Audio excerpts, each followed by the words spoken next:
Eli. We're back. Heat check. Excited about today. We have another head coach who's been killing it this season.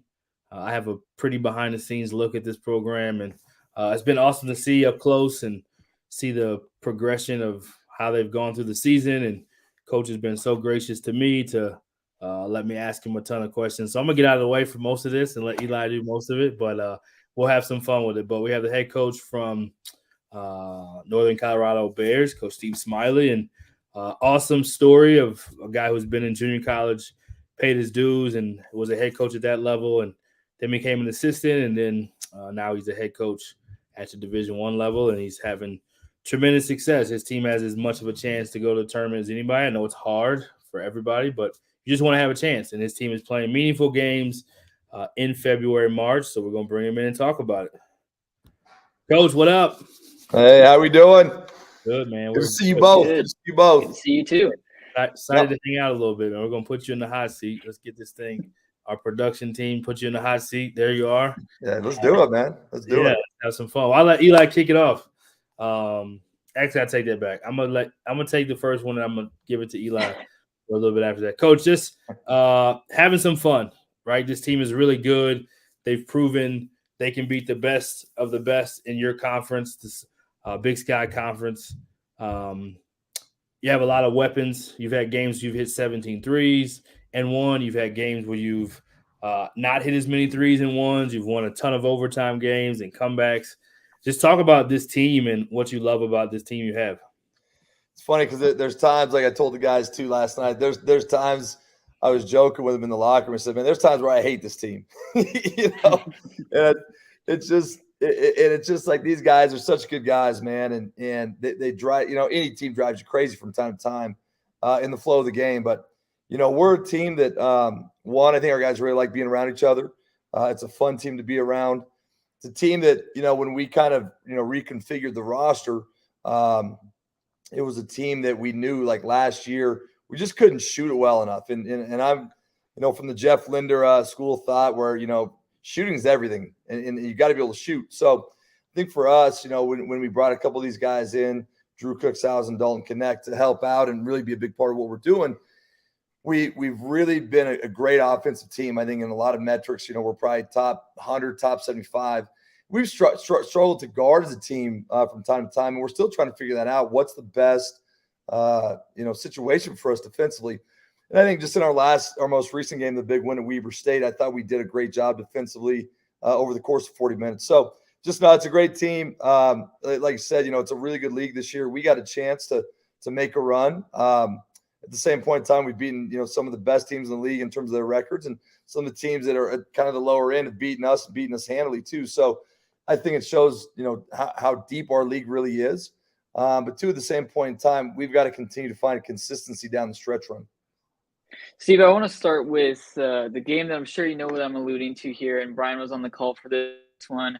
The Southern Utah comeback when Northern Colorado was down 17 with 5 minutes and change to play, and just ridiculous circumstances to come back from that game. What did you maybe learn from that? What did your players do to embrace this type of challenge and be able to pull out a win like that? Well, it's funny because it's like kind of as I was joking, with this team, that was 3 different games. We were up 14, playing great. Yes. We're up 14. We were down 17. So that's a 31-point flip. That's insane. So to go up 14, down 17, and then I think the last 4 minutes or whatever, come back and outscore them by 22 to win by 5. So we went from down 17 to win by 5 against one of the best teams in our league, preseason favorite, really good team. And I just think too, what we learned in that game, our second game of the year, we were at Hawaii in the Rainbow Classic. We were up 26 against Hawaii in their gym in the second half with about 10 or 12 minutes ago, something like that. And we almost lost. They stormed back and we held on at the very end. And I told the guys in the locker room, said, you got to remember this, just in the sense of this could be us. We could be down big. And with our firepower, anything can happen. And when we watched that film afterwards, the Southern Utah game, we scored 7 points in 32 seconds to cut it from like 15 to 8 or something like that. And just again, we're never out of any game. And at the same point in time, you can obviously you can screw up some leads too. So got to try to learn that stuff. But it just was really fun. What was great about that game, two of our best players, Bodie Hume and Coor John Cooch, both fouled out. And so we were playing three guards, Matt Johnson, Zach Block, Drew Cookshausen. Dalen Kuntz, who's our 2, he went to the 4. And then Dalton Connect, who plays at 3, he went to the 5. And we just said, figure it out. And the guys did a great job figuring it out. And it was just a lot of fun. From that perspective, would you say this is maybe somewhat of a player-led type team in terms of leadership and being able to gather and be able to bounce back from games like these? It's certainly getting there. And that's something that we, every coach in America talks about that, and so do we. But, I mean, the player-led idea is a big thing.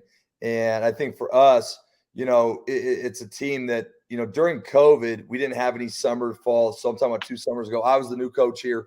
And so we just had to kind of figure it out on the fly. This year was a little bit more traditional, but of the guys that kind of are playing the most minutes, those 6 guys, one thing that we've learned about them, they're pretty quiet, like just on a personal level, really shy, introverted dudes. Dalen Kuntz is a pretty quiet dude. Matt Johnson's a pretty quiet dude. And you go down the line, Drew's really quiet. And so when those 6 guys are playing the majority of the minutes, they've had to pull it out of themselves just from a vocal standpoint, because they know what to do, but sometimes just the collective group, they're just not loud guys. And so that's one thing we really tried to, do a better job of, and it's gone well.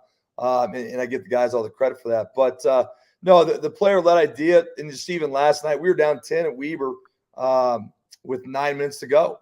And those guys, they kept finding ways to come back and stay strong. So I think we are becoming player-led as time goes on. You mentioned Dalen a little bit, and I think his development has just been probably one of the reasons why you're in this position that you're in right now. And I think a lot of people recognize his name from when he was with Colorado as a role player. And now he's a guy who's averaging 20 a night.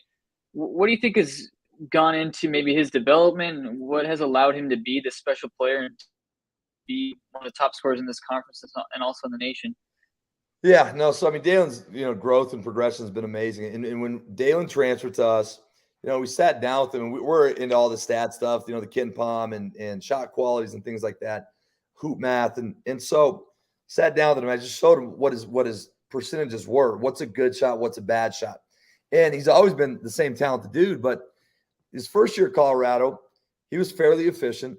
But then his second year, his efficiency went down. And what really happens is his minutes went down. And for all players, when you have a more limited role, what do? You start pressing, because you're like, man, if I don't make a shot right away, coach can yank me out.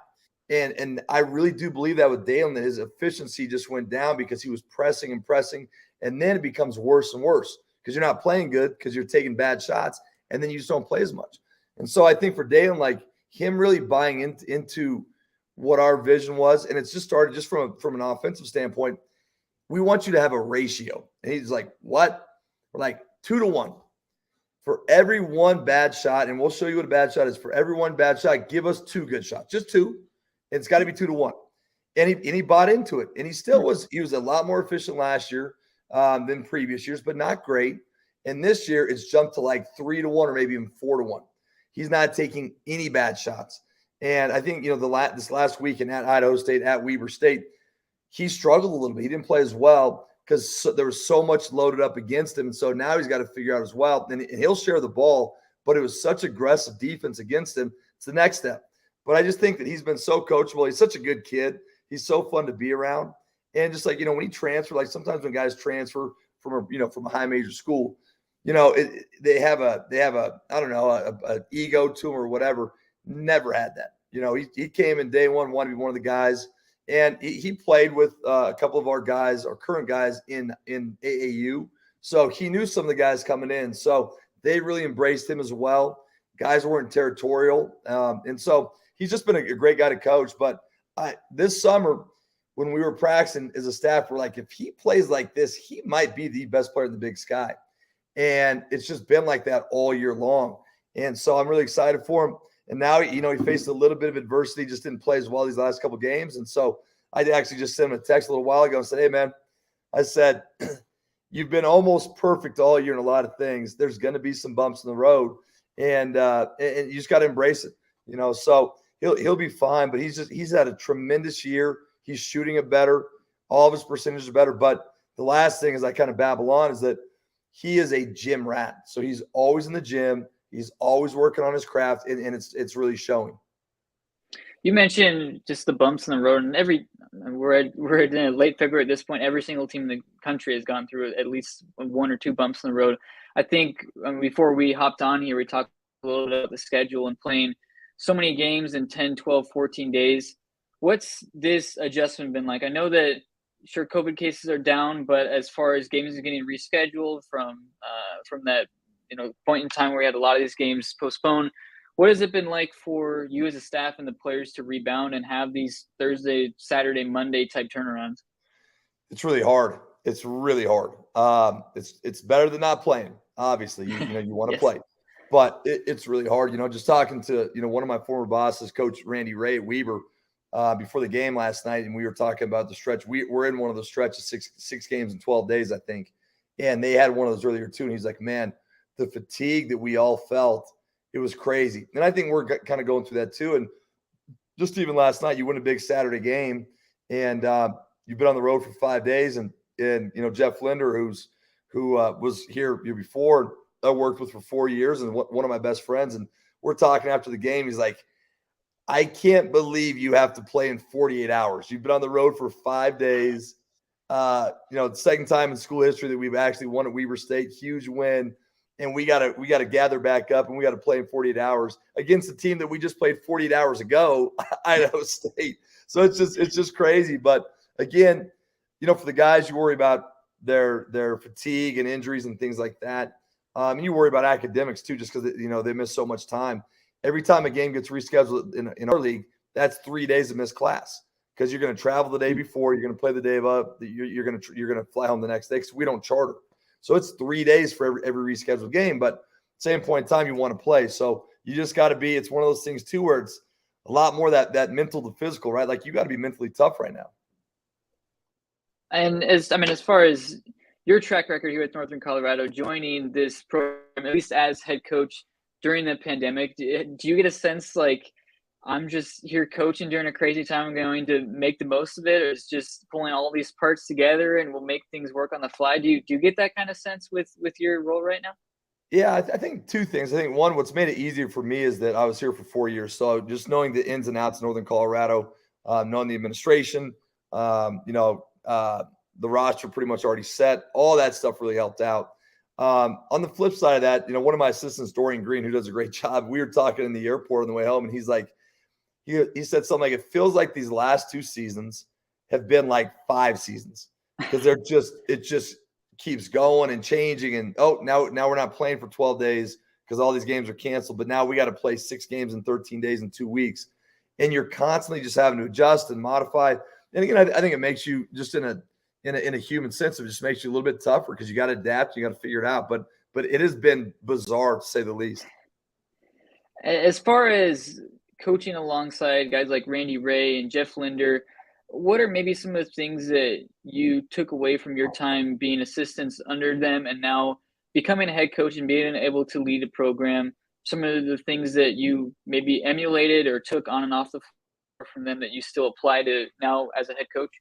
Oh, for sure. Yeah. I mean, when I worked for Coach Ray, I'd been a head coach the previous 6 seasons. So it was so good for me to get back to an assistant role and learn some new things. And I think with Coach Ray, like if you just say like, what is he really about?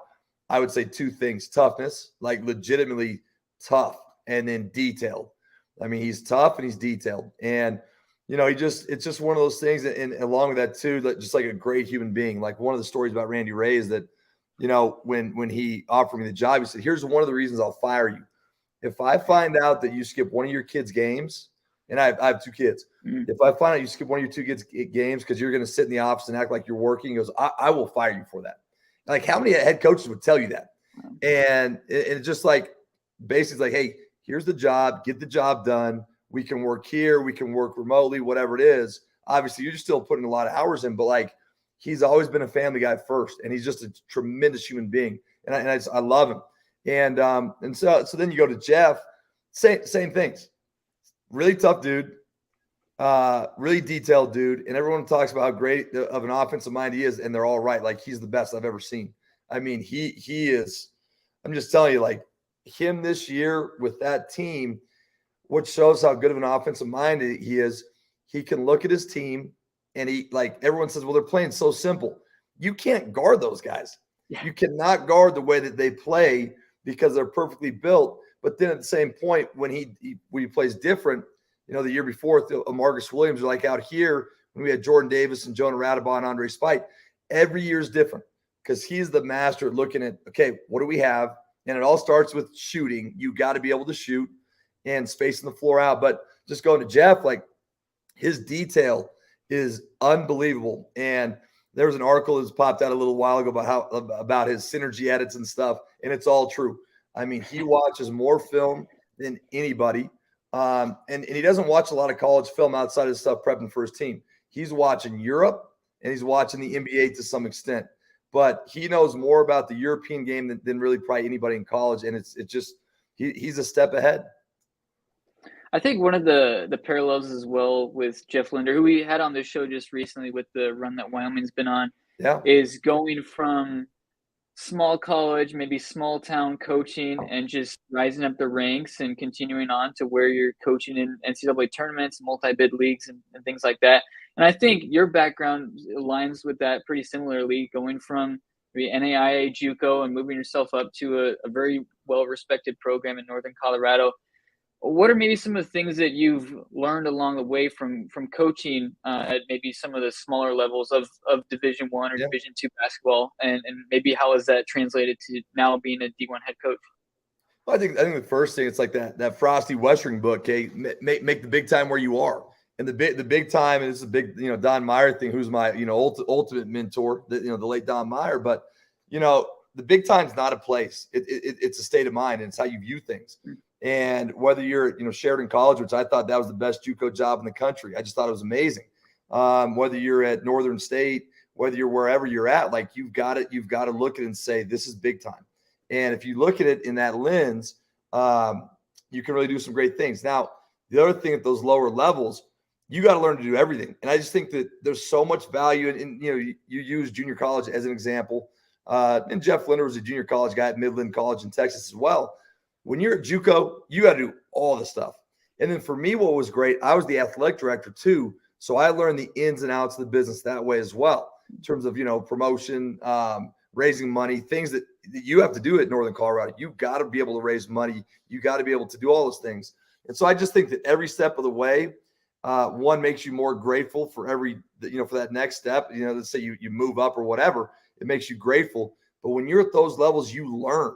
And you better be detailed in all those little areas or the program's just not going to run right. So I think it's, my kind of progression was very similar to Jeff's. And Jeff and I grew up about, 3 blocks from each other. And he was my brother's college roommate. My brother was the quarterback and Jeff was the point guard. And so when I was in high school, I would go to my brother's games every Saturday and I would sleep on the floor in their dorm room and hang out with those dudes. And then in the summertime, he'd come back. I was a pretty good player. And Jeff was really good, and we would just work out at the Westminster Rec Center all summer long. And I'll never forget this too. We were working out when I went to Northern State, and Don Meyer didn't recruit me. The previous coach, who was the AD, Bob Olson, recruited me. So when Bob Olson took the AD job, he hired Don Meyer. I had no clue who Don Meyer was. So Jeff, again, even at that age, Jeff knew everything about college basketball. He came in and is kind of sarcastic, tone. He's like, do you know who you get to play for? I'm like, I don't know this guy at all. He's like, you're playing for one of the greatest coaches of all time. And I had but he knew all of it. And it's just amazing. But you just get grateful for every step in the journey, and you just got to embrace it all. What did you maybe take away most or enjoy most about being in an AD role and maybe seeing some of the, maybe not off the court type parts, but kind of the finer details that maybe other coaches might not see? Maybe it's more of an on-court type of production for a lot of other coaches and not seeing the bigger picture. What did you think you took away from your time as an athletic director? Yeah, I think even, I was so lucky to get that job. I think it was like 26 or 27. And really the fact the AD was part of the job is how I got the job, because I had a business background and I was able to sell that I'm not just a coach. I want to dive into this AD role where all these other coaches are like, oh, I got to be the AD. And I think that, what I learned from it is like, it's bigger than just your team. And I think I've really learned, and even at, Northern Colorado, like gym space, there's gym space issues every now and then. Like, well, we got a class here, so we got to do this and this. And I think that we've always done a good job being a team player. And I think that I'm always somewhat compassionate to that, because when you're the AD, everyone has issues as head coaches. They all want more. We all want the best for our programs. And so I think that I just really learned how to try to balance that out. And just again, it was a really hard job. And I think if you're not detailed with your time and understanding, like, hey, if I'm just coaching, I'll be a terrible AD. But if I'm just being an AD, my love and my passion is coaching. So I think that the only way to make two full-time jobs work at the same time is you got to be really detailed. So it pushed me at a young age to be extremely detailed. Coach, I'm jumping back in. I was going to pick your brain on the book, the Don Meyer book. That people don't know about the book, but the Mid-Major Madness wrote a really good article about the turnaround. So I would twofold this question: the turnaround of you guys getting there as assistants. I think people forget, and we just did a stat, I think just the other day at the Wyoming game when I was working the game, where I think when you guys took over, they had won maybe 21 games in 2 years. And then in year 2, you guys won 26 games and set a school record for wins. So talk about that turnaround process. What did you learn in that? And then secondly, about the book that you wrote about your coach. Sure. Well, I think the turnaround, like when I came with Coach Linder, with Jeff, and, he called me when the job opened up, and he was like, hey, I'm really interested in this job, but what do you think? And again, it kind of went back to, he's a guy that I think has a pretty small circle of people that he trusts and probably respects. And he was in a great situation at Boise State. I mean, he had his hands on everything. Coach Rice, a great coach. They're winning. They're going to March Madness. I was at Weber. We had just gone to March Madness. We won the Big Sky that year and had a great team. And really to go to Northern Colorado, a lot of people thought, him going to the head job, and then me as well. Like, why are you leaving? Like, what are you doing? Because we were going to go into a postseason ban, and there was all this stuff that was going on at Northern Colorado. But I think it just shows, first of all, like how much I believe in Jeff Linder, because I was like, I just think this dude's really good. And then two, it was a family decision as well, in the sense of I'm from Colorado, my wife's from Wyoming, and so I got the chance to go back home with 2 kids. And I had not been back in the state of Colorado in about 15 to 18 years, something like that. And so that first year was brutal. And we came in, we didn't know how bad it was. And I think at some point our AD started thinking like we might get a 2-year postseason ban, which I think has only happened twice in the or maybe once. I think Southern Miss got a 2-year ban. And I could be wrong, but I think there's only been 1 or 2 times, 2 years back-to-back bans. And so we were like, 2 years? Luckily, it was only 1. But that first year, what it allowed us to do is to build and recruit the program the right way, because there was no pressure to win. And then 2, we had a lot of guys sitting out that year because those seniors that had redshirts left were like, hey, don't let your senior year be a year you can't play for anything. Sit out. And so we had guys like Tanner Morgan, Anthony Johnson that sat out. And then Andre Spike came in as a sit-out guy too. And, those guys were our scout team, and we knew we were going to be pretty good in year 2. Just watching those guys every day in scout team. Jordan Davison gave him the chance. We only had like 7 or 8 scholarship guys. So JD got to play 35, 40 minutes a game. Jonah Radabah was a walk-on at the time that was playing 35, 40 minutes as a walk-on freshman, and we figured out he was really good. And I think it really kind of came together that we went from, I think, that 10-win season to the 26 wins, which was, I think, the biggest turnaround, year over year in D1 that year. But it just was awesome to see it all come together. And the crazy thing, too, about that is we finished 5th in the Big Sky that year. The Big Sky was really good, finished 5th. And there was like 5 or 6 really good teams. But we just kind of kept pushing through and obviously had that great end of the year. So that's that one, Brian. But, yeah, the book, really just what it was one, I was living on the border of Mexico in Laredo, Texas. I was getting my MBA. I was coaching Tarvis Felton, great friend of mine who's now at Fresno State. T. Felton was the head coach at a place called Texas A&M International University. 2nd year NAIA program. I was like a volunteer GA. It wasn't even a real spot, but I decided I might want to get into coaching. I did not go to school for that. I was doing my MBA in international business. And so Coach Meyer called Tarvis Felton and said, hey, got this guy, Steve Smiley, he's going to be there. Can you use any help? He's like, I got one part-time assistant. I'll use as much help as I can get. And it goes back to your question, Eli, that said, all right, T. Felt, who does the scouts? He's like, you do the scouts. Cool. Who's working out the players? You work them out. And so T. Felt gave even me, once he, got to know me and trust me, that I got my hands on that. But the book, no one ever wrote a book about him. And he had this, he's the winningest coach in NCAA history and all this different stuff. And this is before the accident and the ESPYs and things like that. But I don't know. I just like, I'm going to try this.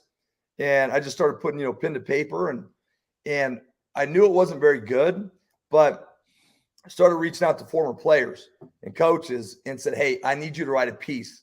And, guys like Phil Hutchinson, who's the AD at Lipscomb now, and is like, he's the all-time leading scorer in college basketball history. When I started getting their stories in from Coach Meyer that I put into that book, I was like, now we got something. Now we got all these crazy stories from all these people from all these eras. Because it's not about me, but all I could do is tell my story, right? So got all these different stories from these people. And it's not a Pulitzer Prize, winning, award-winning novel or anything, but had a good time doing it. And I wanted to do it right away when I still had a fresh memory of my time there, and just kind of threw a dart out there and found a way to get it published. And didn't make millions off it, but it was fun to do. And coach was able to read it. And the day that I gave it to him, I was at Black Hill State. I was recruiting. It took me about a year and a half.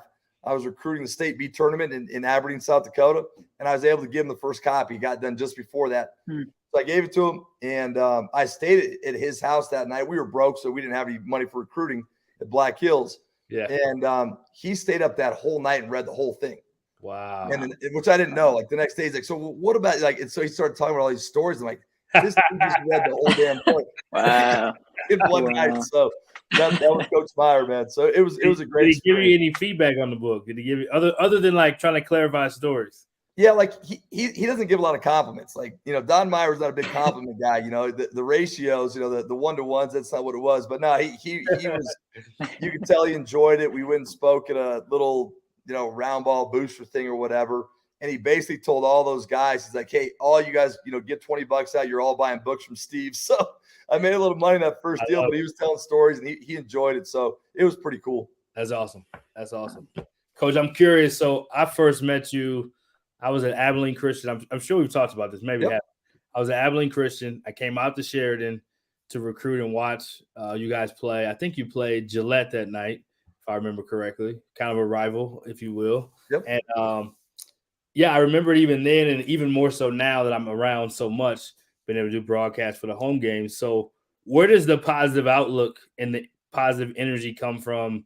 Kind of no matter the situation. I mean, I'm not saying you don't have an intense side or you don't get mad or you aren't demanding, but the part I see that allowed you to come back in some of those games, especially the Southern Utah game, which I know we already talked about, is like a lot of coaches just lose their minds so much that the players, they in turn kind of take that on, and it puts another weight outside of the score. But it's almost like with you, there's this, I don't know, it's a different flow that the guy's almost like, okay, coach is saying this, like, let's go do it, or at least do our best to.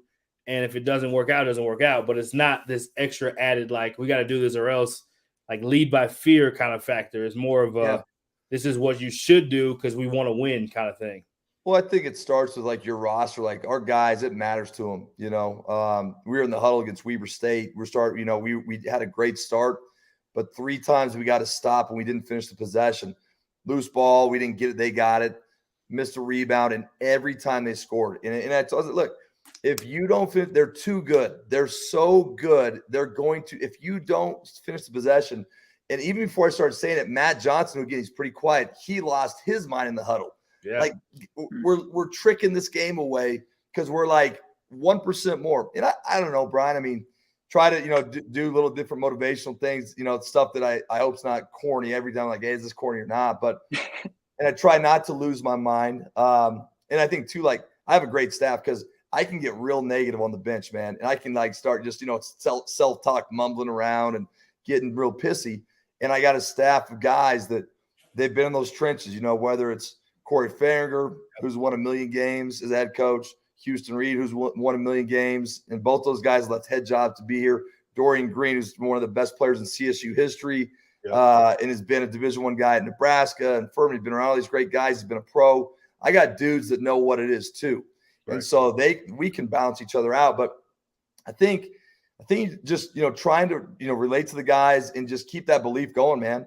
And going back to Coach Meyer, like great quote is, confidence comes from demonstrated ability.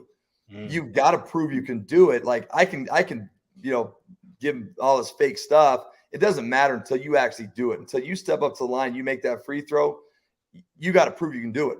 So I just think that we try to do as much as we can. We try to stay positive. And I think too, like for whatever reason, like we're not going to give up. We're just not going to give up. And we've had a bunch of games this year where we've come back and in some pretty dire circumstances and found a way. And we've lost a couple games that way too. We've blown a couple games too. But we just have a lot of guys that have put a lot of time into it, and it just matters to them. And that sounds really basic, but the old, like it, do you like it? Do you love it? Do you live it? Right? Like a lot of these college dudes, they think they like it, they think they love it, but then when they get into the grind, especially this time of year, like I know, Jeff talks a lot about like every day a couple more teams quit. Every day a couple, and you just can't quit. And if you just keep pushing through, so I just have a lot of guys that they don't like it. They don't love it. Like they live it. Like this is what they want to do. And when you have teams like that and players like that, it makes our job pretty easy to keep going. Do you think that attributes to you guys' ability to have such a good record on the road? Because a lot of times, normally in conference play, we've all coached. You still coach.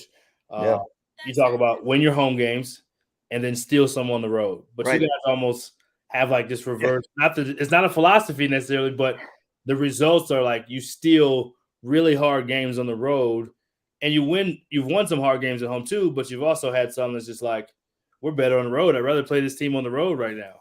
We are 6-2 on the road in the Big Sky. That's bizarre. Yes. And that includes that we had the free throws to win it at Idaho State, and we missed them. But, we were one play away from winning there as well. And that's what's amazing that, right now we're 6-2 on the road, and what I think is a really good, tough league. And there's a lot. It's hard to win because the travel's hard. Yep. It's hard. And I don't know. I mean, we had years with Jeff as well where we were better on the road than at home. And you can say, well, we can control it more on the road. We can control, how they eat, take their phones the night before the game. And I just think too, like kids are so distracted these days, even if they're not getting into any trouble, that phone, if you can't take that phone and you can't just face it down, just even and leave it alone. And leave it alone. If you can't turn your ringer off in the middle of the night, that thing's going to ding, ding, ding, and you're not sleeping right. And so we take their phones on the road the night before the game, and they don't fight us on that. They get it. And that's something that I can't remember if Coach Ray did that. Maybe he did, but Coach Linder did that. And at first I was like, ooh, man, and then like a week in, I'm like, that's the smartest thing ever. If you have the right type of guys and if they're all about winning. And so I think on the road, you can control a little bit. I think too, like our guys, for whatever reason, they kind of get into like, hey man, it's us against the entire thing. That thing was it was rocking Weber State. And our guys, like, they were so excited to be in that atmosphere. And so I don't know, the flip side is why can't we win at home? We're like 4-3 at home or something like that in the league, and we have to do better on our home court. We had 3 games at home this week. We got to take care of business. So you can always blame on the broadcasting, coach. Yeah, man, who knows? Bad luck, Charm. The good thing is you don't have to play the Big Sky tournament at home. That is a good thing. There's no doubt about it. No doubt about it. I was going to ask one more, and I'll let Eli end with the funny question. Sure. Funny story. So prepare for the funny story. But what's something about Northern Colorado? There's a lot of people that may say this that aren't right in your region, right? There may be people outside of the region. What's something about the program or about the school or about what you guys are building that you would want people to know that maybe that narrative isn't shared enough or they just don't have access to it? Yeah, I think that's a great question. I just think it's a really special place. I think it's a place where there's just great people. And again, when you're just even out west, just with the different time change, there's not as much exposure out here. I do think our league going to ESPN Plus has really helped out the casual fan just scrolling around the app and clicking and watching. But I think that, what we're trying to build, we're trying to build consistency. And I think over the last, I've been here 6 years, and what Jeff started off and what he built was amazing. You look at the last 3 years he was here, he won about maybe 70 games. I mean, it's unbelievable for anywhere in this league, but especially the place that in the past, Northern Colorado's only been Division I for 17 years. So we're still kind of in our young phase of figuring out what Division I is. But I just think that special place. And I think too that, I think we have special people, and not just our team, but you look at our administration, our trainers, strength coaches. It's a full organization of people that are really trying to make a special student athlete experience. So I think that's been one thing that, and I'll tell you this too, when we came here and it was a mess and a lot of players, let's just say they left, but nobody ever wanted to leave. And right away, Jeff and I both said, why does everyone like it here so much? And it took us a while to figure that out. But I think the way people are treated, I think, our campus is awesome. It's a perfect size campus. The way they live when they're freshmen, really, really nice dorms. Right. I mean, all that little stuff. But people don't want to leave, because I think they're really comfortable here. And Colorado's a great place, obviously, and that sells itself too. And just the growth in Northern Colorado with us and Fort Collins, and it's a place where there's a lot going on. Yeah, well said, Coach. All right, Eli, you got to close it. I got to bring in the closer. That's right. Yeah, so every interview we have on here, we like to end it on a lighthearted note with a funny story or funny memory, whether it be coaching or family or travel on the road or maybe a Jeff Linder story. I'm sure you have a lot of those. So if you have a funny story or a memorable moment of such during your time as a coach or even playing career, we'd love to hear it. I'll buy you some time. I got one. You put me on the spot, man. I got a million funny stories. Let me think about it for just a second. I got one more question so you can think in the back of your head while you're answering this. How fun is it to be able to see your friends that you grow up in this business with doing their thing? I mean, I usually ask that question. I forgot to ask it, but yeah, Linder, obviously you work with, I won't say for, Deweese you work with. He gets kicked out. Linder gets kicked out. Now Deweese is coaching the game, so I know you got to give him some texts. That game. Had to do that. I don't know all the people you're close to, but obviously you work with Coach Ray and other guys that you kind of come up in the business with. Most of the guys that, as you were rising, are now in their respective positions. So what is that like for you? It's a great question, and I think with that, you're right. And just like with the Wyoming example, like Deweese, I text him afterwards. I was like, man, I thought you were going to screw that up. You know what I mean? And then, of course, I was like, yeah, really hard coach now. When give the ball to Hunter, give the ball to Graham, right? But, right. No, he did a great job. And just, and then Sundance Wicks, Sundance is my son's godfather. Sundance is my college roommate. We're best friends. And so we lived together for 5 years, and he's my child's godfather. That's awesome. You watch their success. I'll tell you the flip side too is it rips your heart out when your other friends aren't doing well. I got one of my former bosses that he's having a really rough year this year, and it just kills you. You look at that dang ticker and you're like, come on, man, like find a way, because you just know how much how hard it is. So hard, and people don't understand how hard it is.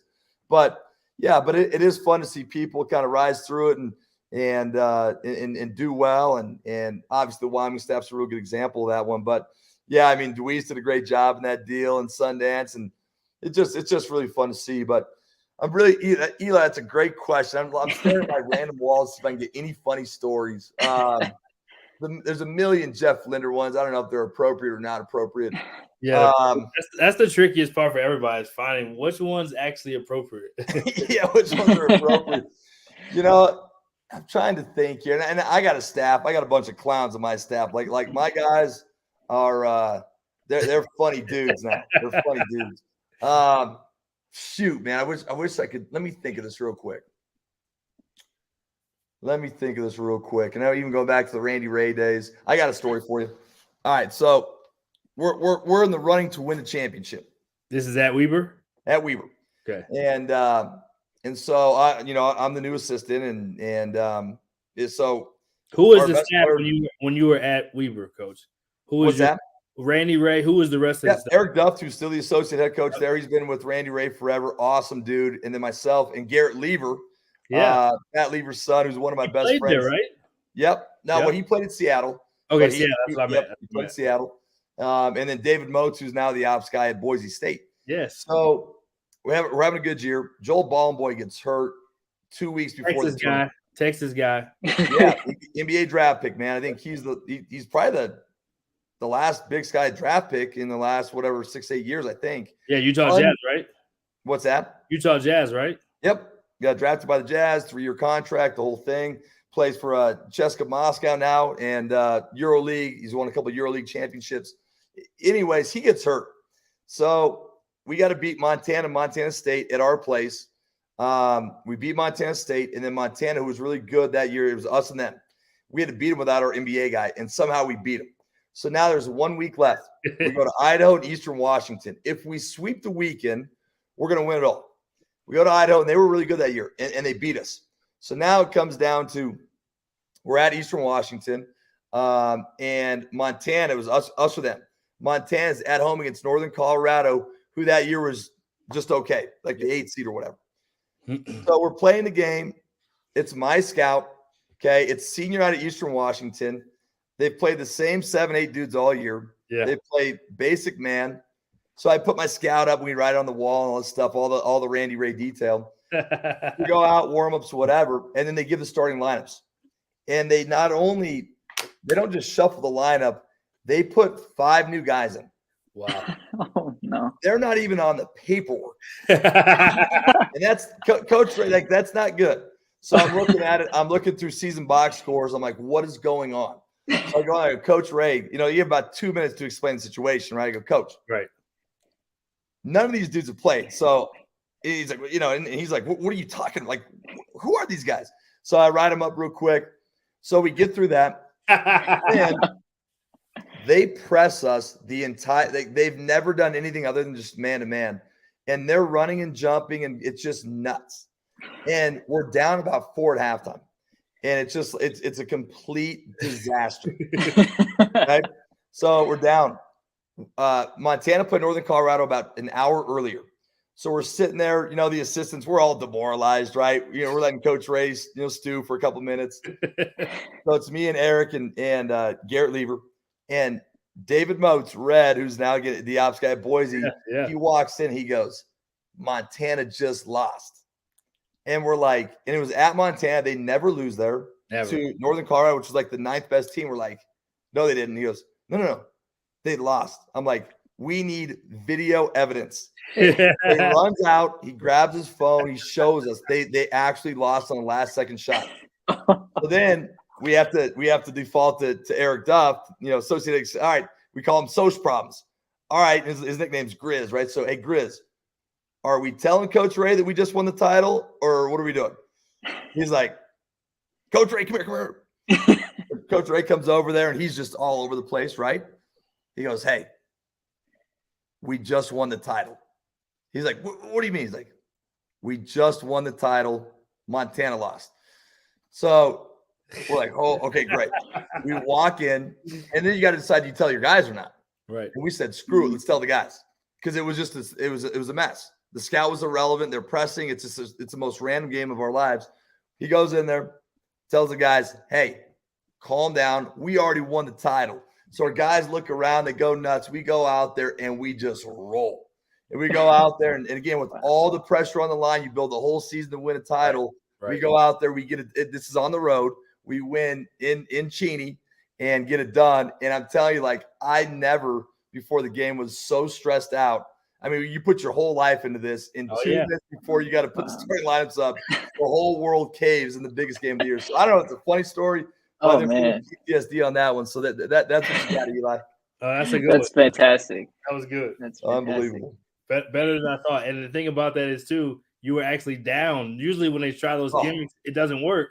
But it probably made your guys so stressed and everybody's so stressed on it that it made you, like, way more tense. and we were a set team. Like every time down, we played slow. And we were set. Did it, yeah. And so I had the fake set of cards, and Eric Duff had the real set of cards. So we put because everyone would read the cards, and there was like a big gif in March Madness, like what is this football? We had like 24 left, this that, right. And so we had a fake set and real set of cards, and so they just blew it all up, and so we're just going to run around and play crazy. It was a great strategy, and we finally settled in and took care of business. But that halftime before Red Moats came up with that phone and proved to us that we won it. We went from demoralized to like it was the craziest flip I've ever been a part of. Red Moats for the MVP, for the win. No question. For the win. Wow. Well, Coach, we appreciate you taking the time, man. Obviously, I get to see you pretty weekly, which is a blessing for me, and enjoy watching you coach and enjoy this team. You got a really good squad, and excited to see what you guys continue to do. And you've done a great job with them, you and the staff. And good luck with the schedule that's been really crazy. I think it's kind of understated. So definitely hoping you guys can power through and stay healthy and just keep playing some great ball, man. Just one day at a time. But no, I appreciate both you guys and just shining that spotlight on college basketball, man. There's just so many great teams and stories, and it's a lot of teams kind of get lost in the shuffle if it weren't for guys like you that get the word out and on all these programs. So we appreciate what you guys do. Thank you. Yeah, appreciate you, Coach. You appreciate it. Hey, good luck tomorrow. All right, we'll take care. See you guys. Yeah, man. Thank you. All right, another awesome one. We love when we have head coaches on. One of the best, hands down. I'm biased. I don't care. I'm also truthful, though. Biased, but yet speaking facts. So in that, we'll let Eli break down this team and a little bit of the interview. Yeah, I got busy digging on the box score that Steve shared with us. But man, it was a really great guest. Steve, obviously, in year 2, has done a great job with this program, and the offense has been electric, as he alluded to. A team that can really put up points on the board, and that's just such an exciting brand of basketball to watch them play at this level.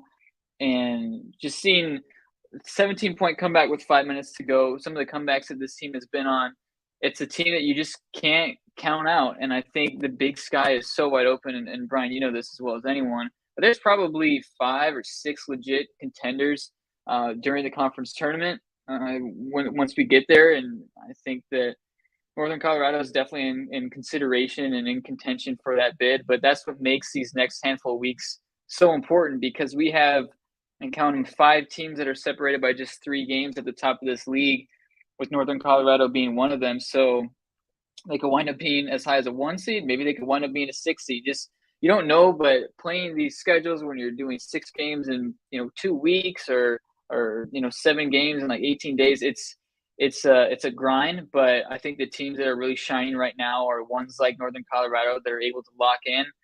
They've won now 5 of 6 games, and they've really bounced back from. I mean, they had a non-D1 loss early in the year. They had multiple 3-game winning streaks and have had just crazy games that have been last second or 1 possession, 2 possession.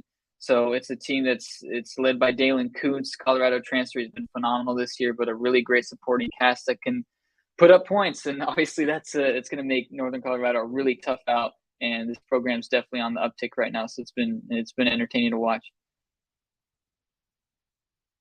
Entertaining to watch. I've been able to watch it firsthand. And I think this team has all the ingredients. They have the upperclassmen, they have the shooting, they have the playmaking. The shooting being a big one. They're proving that they have the grit now. I think the adversity that they've overcome through the season has allowed them to, just kind of show a different side of themselves. So, I think it's been really cool to see how they've been able to win on the road. I think also says a lot about this team and how gritty they actually are. I'm obviously biased again, for rightfully so. I see them for majority of their home games on the ESPN Plus broadcast. Fortunate to be able to do that. And I think in this league, you have probably about 4 or 5 teams that have played head and shoulders above everyone else. But I think there's also the other teams have shown that they can beat the other teams that are head and shoulders above. So that's the beauty of March. That's the beauty of the tournament. I do think with Dalen Kuntz playing as an MVP of the league, level caliber play, he leads the league in scoring. I think he scored over 20 points majority of those games. He's shooting a super high clip from the field. He gets to the line. And then Matt Johnson, I think, is kind of the key, in my opinion, when he plays really well. I think he's kind of the second most important player. Most of the games that they've had in clutch moments, he makes some big plays. And then they have a cast. I mean, Bodie Hume is a first-team all-conference guy who's, I think he's just doing a little bit of everything. I think people maybe expected him to add on to the 15 points per game that he had last year, but I think he's doing a little bit of everything. He's had huge offensive games, but he's also had huge blocks, steals, deflections, plays that don't kind of go as noticed because you kind of expect him to score. Cookshausen is a special sniper of a weapon from three. I think the big man John Cooch is one of the best bigs in the league, definitely on the defensive side, but really all around. And then they kind of have, again, some other guys that just step in and he talked about Dalton Connect a little bit, just a versatile guy who does a little bit of everything. He's made some huge clutch plays. He's kind of another version of Bodie Hume, if you will. They have some lineups that they can do where they can play both of those guys at 4 and 5 and go with a bunch of guards. And then some of their role players off the bench have also played well. So, excited for what this team can do. I think with all these teams in college basketball, you feel like anybody can make a run, but you just want to have a chance. I think he said it best before the last game. I mean, you want to be playing for meaningful games this time of year, and they are, and they've beat every team that's in the top 5 of the standings, which I think just shows their capability. They are as good as anyone on their best night, and they've proven it consistently. So excited to see what they do. Appreciate Coach for jumping on, and he's awesome. Always love the JUCO dudes when they can come on and they just have a different sense of paying their dues. So I'm biased again on that, but he's been great. He's a tremendous coach in person, and most people that have sat in that seat have eventually been fortunate to move on. And I'm not speaking that to anything negative to Northern Colorado, but when you're good at that level, usually that's what happens. So excited for them, excited for him. Appreciate him jumping on, and you know where to find us. Heat Check. Excited to be on here again with my man Eli, the best of the best. Heat Check CBB. You know where to find the website. If you don't, it's heatcheckcbb.com for all the coverage from coast to coast, really, and all the hot stories and the not stories. He's got them all. They have them all, the team. And then obviously All Access Network, pretty easy to find us, YouTube, Apple, Spotify, or just social media. All right. Been real.